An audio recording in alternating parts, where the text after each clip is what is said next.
আমাদের পিছনেও ম্যাম বসবে। কি যদি ওটাই বসে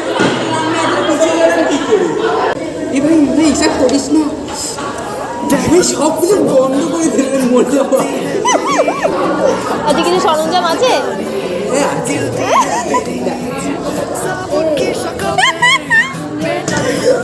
সব লোড, সব সব দেওয়ালে লিখছে সব।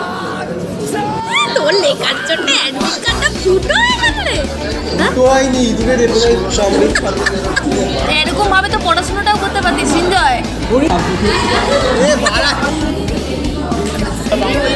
ডান পকেটে কোনটা ইম্পর্টেন্ট? যে চারটা আসবে চারটে, যেই চারটা আসবে সেই চারটা। আর বাঁ পকেটে মানে যদি বাইচান্স আমার কাল্পনিক ধারণা যদি ভুল হয়ে যায় তো এখান থেকে ঠান্ডা লাগে, হেভি ঠান্ডা লাগে ভাই। পরীক্ষা ভালো করে দেবে।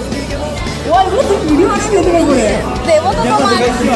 কেমন হয়েছে? হাত শুরু থেকে ঠান্ডা ছিল, এখনো ঠান্ডা আছে, হাত চলছিল না। ভালো হয়েছে কিন্তু লাস্টের টাকা লিখতে পারিনি। লিখতে পারিনি মানে কি 1.5 পাতা মতো লিখেছি, আমরা লিখতে পারিনি। এবার নেক্সট পরীক্ষাটা কেমন হয় দেখা যাক।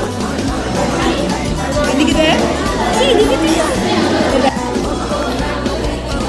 নিজেকে কি খুব ভদ্র দেখাবি নাকি? আমরা সবাই অভদ্র, কোনো অসুবিধা নেই। চলেছে স্যার। তোর পরীক্ষা কেমন হয়েছে বল? ভালো না, চারটে পর পর লেখা যায়। তোর কিরকম হয়েছে? পরীক্ষা কেমন হয়েছে? ফাটাফাটি। আমরা তো লেখাপড়াই করি। Exam complete.